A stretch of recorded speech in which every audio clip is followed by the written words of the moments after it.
सुर्खियों में।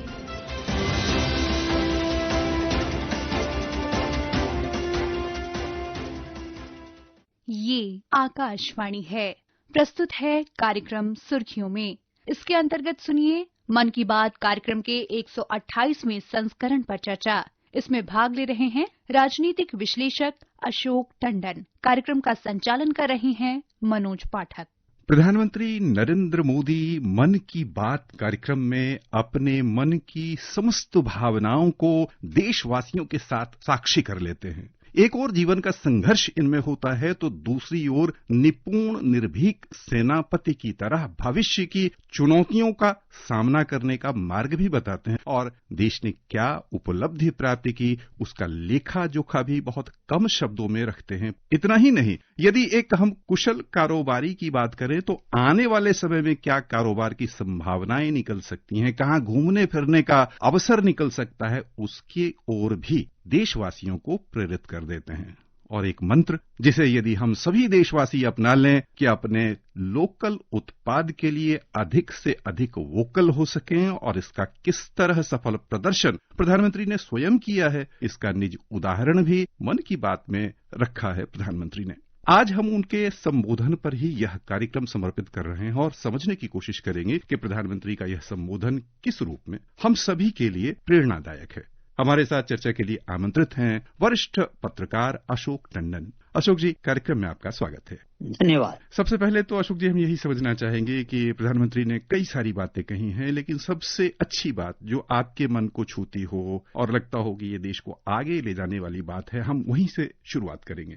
देखिए, ये पिछला महीना जो गया वो तो उपलब्धियों से भरा हुआ था जी, और शायद प्रधानमंत्री ने इसलिए भी कहा कि मन की बात का जो हमारा मंच है वो ये लोगों के और सरकार के जो सामूहिक प्रयासों से जो उपलब्धियां प्राप्त होती हैं उसको जनता के साथ साझा करने, जन सामान्य के साथ सामने लाने के लिए तो मन की बात से बेहतर कोई प्लेटफॉर्म ही नहीं है जी। तो इसीलिए उस कड़ी में आज उन्होंने एक के बाद एक कितनी उपलब्धियां गिनाई, जनता को, हम सब लोगों के साथ उन्होंने साझा की। और उसके लिए उन्होंने सबसे पहले तो ये कहा कि नवंबर का महीना तो सचमुच में बहुत सारी प्रेरणा ही लेकर आया, क्योंकि कुछ दिन पहले 26 नवंबर को संविधान दिवस पर संसद के सेंट्रल हॉल में विशेष कार्यक्रम हुआ। वंदे मातरम के 150 वर्ष पूरे होने पर देश में होने वाले कार्यक्रमों की शानदार शुरुआत हुई। 25 नवंबर को अयोध्या में राम मंदिर पर धर्म ध्वजा का आरोहण हुआ। इसी दिन कुरुक्षेत्र के ज्योतिसर में 5 जन्य स्मारक का लोकार्पण हुआ। यानी गिनती को करते चलें, जल्द में भी हम कहेंगे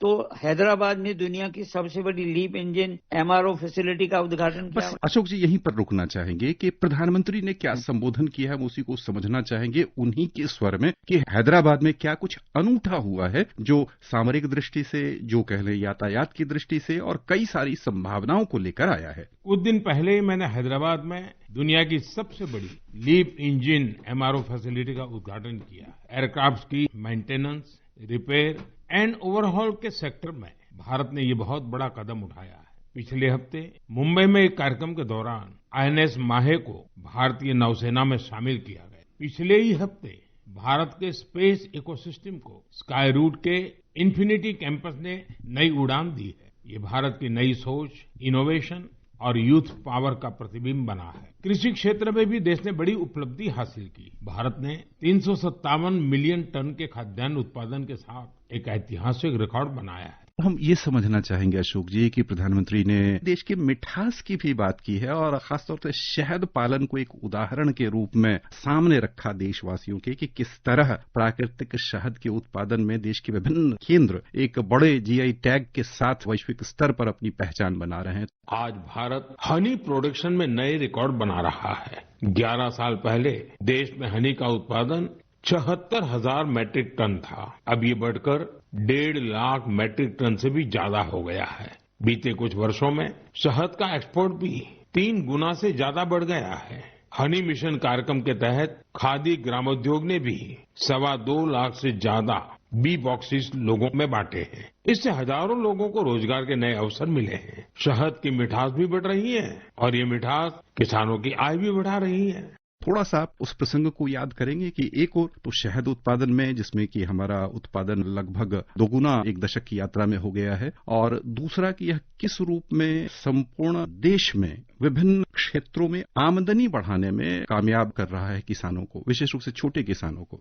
ये शहद ऐसा मामला है जिसकी ओर लोगों का ध्यान ही नहीं जाता, लेकिन इसके पीछे कितने लोगों की मेहनत है, कितनी परंपराएं हैं और प्रकृति के साथ इसका कितना सुंदर तालमेल है। तो जम्मू कश्मीर के पहाड़ी इलाकों में वन तुलसी यानी सुलाई के फूलों से मधुमक्खियां जो शहद बनाती हैं, ये सफेद रंग का होता है। इसे रामबान सुलाई हनी भी कहा जाता है। जैसे आपने कहा GI टैग मिला, ही रामबान सुलाई को GI टैग मिला था। तो इसी कड़ी में उन्होंने दक्षिण कर्नाटका में किस तरह से ये वनस्पति शहद का उत्पादन हो रहा है, कैसे processing unit, lab, bottling, storage, digital tracking की जा रही है कर्नाटक के ही अन्य क्षेत्रों में। तो ये जो शहद पर प्रधानमंत्री ने ध्यान दिलाया देश का और कहा कि आज भारत शहद के उत्पाद में नए रिकॉर्ड बना रहा है। 11 साल पहले देश में शहद का उत्पादन केवल 76,000 मीट्रिक टन था, अब ये बढ़कर 1.5 लाख मीट्रिक टन से भी ज्यादा हो गया है। और पिछले कुछ वर्षों में तो भारत द्वारा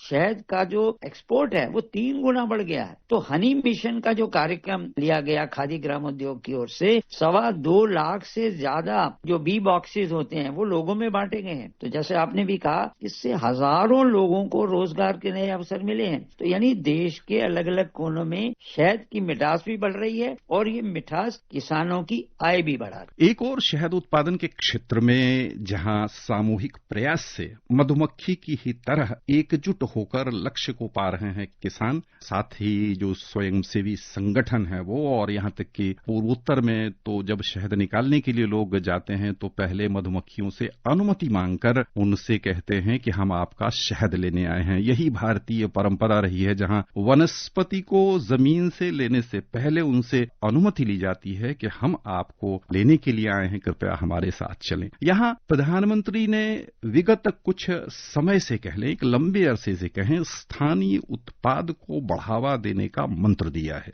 स्थानीय लोकल उत्पाद को कैसे स्थानीय लोगों के साथ दूर के लोग भी प्रचारित प्रसारित करें, इस पर लगातार बल देते रहे, उन्होंने इसकी चर्चा की। अभी कुछ दिनों पहले G20 शिखर सम्मेलन के दौरान जब विश्व के कई नेताओं को उपहार देने की बात आई तो मैंने कहा वोकल फॉर लोकल। मैंने देशवासियों की ओर से विश्व के नेताओं को जो उपहार भेंट किए उसमें इस भावना का विशेष ध्यान रखा गया। मुझे खुशी है कि वोकल फॉर लोकल की भावना को देश के करोड़ों लोगों ने अपने जीवन का हिस्सा बना लिया है। इस साल जब आप त्योहारों की खरीदारी के लिए बाजार में गए होंगे तो एक बात आप सभी ने महसूस की होगी, लोगों की पसंद और घरों में आने वाले सामानों में एक साफ संकेत दिखाई दे रहा था कि देश स्वदेशी की ओर लौट रहा है। इस बदलाव को छोटे से छोटे दुकानदार ने भी महसूस किया। इस बार युवाओं ने भी वोकल फॉर लोकल अभियान को गति दी। आने वाले कुछ दिन में क्रिसमस और नए वर्ष पर खरीदारी का नया दौर शुरू होने वाला है। मैं आपको फिर याद दिलाऊंगा, वोकल फॉर लोकल का मंत्र याद रखें। प्रधानमंत्री ने वोकल फॉर लोकल पर विशेष जोर आज के संबोधन में भी दिया। अब यहां पर अशोक जी सवाल ये बनता है कि हम लोग इसे अपने रोजमर्रा की जिंदगी में किस तरह लागू कर सकते हैं ताकि व्यापक पैमाने पर बड़े स्तर पर बदलाव जमीन पर आ सके। प्रधानमंत्री जब से मन की बात कार्यक्रम शुरू हुआ है, वोकल फॉर लोकल, स्वदेशी, इस पर लगातार बल देते रहे हैं और उन्होंने इसके लिए एक तरह से राष्ट्रव्यापी अभियान भी छेड़ा हुआ है, क्योंकि केवल एक नारा देकर निकल जाने से कोई भी कार्यक्रम सफल नहीं होता जब तक उसको जन आंदोलन न बनाया जाए। तो ये वोकल फॉर लोकल को प्रधानमंत्री लगातार जन आंदोलन के रूप में ले रहे हैं। उसी के चलते आज वोकल फॉर लोकल कितना महत्वपूर्ण बन गया है, ये आज हमारे सामने बात आई है और उसके लिए उन्होंने भी एक तरह से इसके उदाहरण भी दिए। G20 का हमने सुना और उसके लिए जैसे देश के जनता और युवा जिस तरह से वोकल फॉर लोकल की ओर बढ़ रहे हैं, तो ये सफल अभियान है, जन जागरण, जन आंदोलन का रूप ले चुका है और पूरा देश, समाज के सभी वर्ग इसमें बढ़ चढ़कर शामिल हो रहे हैं और इसका असर हमारी देश की अर्थव्यवस्था पर हो रहा है। हमारे यहाँ रोजगार बढ़ रहे हैं और जिसको छोटे छोटे स्टार्टअप कहते हैं, ग्राम उद्योग बढ़ रहे हैं और ये एक बहुत ही सफल उदाहरण है जो भारत ने प्रस्तुत किया है। यहाँ पर अशोक जी हम चर्चा करेंगे आप ही की बातों से आगे बढ़ते हुए स्टार्टअप और युवा उद्यमी को लेकर। तो यहाँ पर हम ये समझना चाहते हैं कि संपूर्ण भारत में स्टार्टअप और युवा उद्यमी देश को आत्मनिर्भर बनाने की दिशा में किस रूप में अपनी भूमिका निभा रहे हैं, यदि कोई उदाहरण आप दे सकें तो श्रोताओं के लिए लाभकारी होगा। देखिए, स्टार्टअप की ओर भी लगातार प्रधानमंत्री एक तरह से प्रोत्साहित कर रहे हैं और जितनी नीतियां बनाई गई हैं वो नीतियां जो हैं रोजगार प्रदान करने की ओर युवाओं को प्रेरित किया गया है। और उसी कड़ी में ये जो स्टार्टअप अभियान है और इस समय देश में जितने स्टार्टअप बन रहे हैं और वो एक तरह से पूरे विश्व में वो रिकॉर्ड कायम कर रहे हैं, तो उसके लिए नीतियां बहुत महत्वपूर्ण थी और उन नीतियों के चलते ही आज हमारा युवा जो है वो स्टार्टअप की ओर बढ़ रहा है और उसमें उनको बैंकों से लोन दिलवाने में मदद करना और उनके जो प्रोजेक्ट हैं उनकी क्लियरेंस देना, ये सारे अनुभव जो आ रहे हैं ये बहुत महत्वपूर्ण बात है। आपने बड़ा अच्छा कहा कि स्टार्टअप के लिए जो एक कह ले कि सरकार की ओर से प्रयास किए गए, विभिन्न स्तर पर सहूलियत दी गई, कारोबार के लिए सुविधाएं बढ़ाई गई, आसान किया गया, उन सब से क्या अब भारत वैश्विक टेक्नोलॉजी और इनोवेशन हब की दिशा में आगे बढ़ सकता है या बड़ी बड़ी चुनौतियां आपको सामने दिख रही हैं उसमें? बिल्कुल, देखिए ये प्रगति तो लगातार दिखाई भी दे रही है और दुनिया भी उसको देख रही है और भारत की ओर दुनिया देखती है कि किस तरह से भारत इनोवेशन में आगे बढ़ रहा है। हमारा जो पेटीएम है, हमारा जो आर्थिक व्यवस्था है लेन देन की, उस पर दुनिया की नजर है और वो भारत से प्रेरणा लेकर भारत से वो टेक्नोलॉजी मांग रहे हैं। तो ये भी एक मैं समझता हूँ बहुत महत्वपूर्ण बात है। लेकिन खेलों के मामले में भी प्रधानमंत्री लगभग हर मन की बात के एपिसोड में बात करते हैं और प्रोत्साहित करते हैं खेलों को और खिलाड़ियों को। और उसके लिए तो प्रधानमंत्री ने ये भी कहा कि ये महीना जो था ये तो सुपर हिट रहा। इस महीने की शुरुआत भारतीय महिला टीम द्वारा आईसीसी विश्व कप के जीतने से शुरू हुई। उसके बाद मैदान पर और ज्यादा एक्शन देखने को मिला। कुछ दिन पहले ही टोक्यो में जो डेफ ओलंपिक्स हुए, जहां भारत ने अपना अब तक का सर्वश्रेष्ठ प्रदर्शन करते हुए 20 मेडल जीते। हमारी महिला खिलाड़ियों ने कबड्डी वर्ल्ड कप जीतकर इतिहास रच दिया। पूरे टूर्नामेंट में उन्होंने बेहतरीन प्रदर्शन करके हर भारतवासी का मन जीत लिया। वर्ल्ड बॉक्सिंग का फाइनल में भी हमारे खिलाड़ियों का प्रदर्शन शानदार और 20 मेडल जीते। तो ये जितने भी खेलों के बारे में है उसमें भी जो सरकार की नीतियां हैं, जो प्रधानमंत्री का प्रोत्साहन है खिलाड़ियों को, वो एक बहुत महत्वपूर्ण बात है। और आज हमारे देश में तो एंड्योरेंस स्पोर्ट्स की एक नई खेल संस्कृति भी तेजी से उभर रही है। एंड्योरेंस स्पोर्ट्स से मतलब है ऐसी स्पोर्ट्स एक्टिविटी जिनमें आपकी लिमिट्स की परख की जाती है। यानी कुछ साल पहले तक मैराथन और इस तरह के जो खास इवेंट कुछ विशेष लोगों तक ही सीमित रहते थे, लेकिन अब बहुत कुछ बदल गया है और देश भर में हर महीने 1500 से ज्यादा एंड्योरेंस स्पोर्ट्स का आयोजन हो रहा है। इन इवेंट्स में हिस्सा लेने के लिए जो हमारे एथलीट हैं वो दूर दूर से आते हैं। तो ये जो उदाहरण उन्होंने दिया था, तो ये कल्पना करने की बात है कि एक दिन से भी कम समय है, लेकिन आपको ये 3 काम करने हैं। यानी समंदर में 4 किलोमीटर तक तैरना, 180 किलोमीटर साइकिल चलाना और करीब 42 किलोमीटर की मैराथन दौड़ लगाना।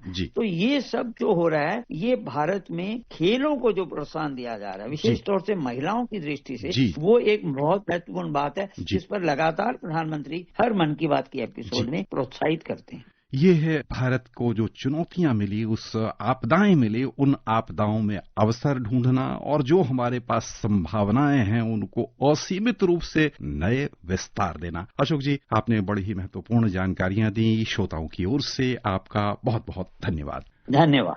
अभी आप सुन रहे थे मन की बात कार्यक्रम के 128वें संस्करण पर चर्चा। इसमें भाग ले रहे थे राजनीतिक विश्लेषक अशोक टंडन। कार्यक्रम का संचालन कर रहे थे मनोज पाठक। ये कार्यक्रम आकाशवाणी के समाचार सेवा प्रभाग द्वारा प्रस्तुत किया गया। इसे आप हमारे mobile app news on AIR और YouTube channel news on AIR official पर भी सुन सकते हैं। इस कार्यक्रम के संबंध में अपनी प्रतिक्रिया आप हमें ईमेल या व्हाट्सएप के माध्यम से भेज सकते हैं। ईमेल का पता है airnsttalks@gmail.com और व्हाट्सएप नंबर है 9289094044।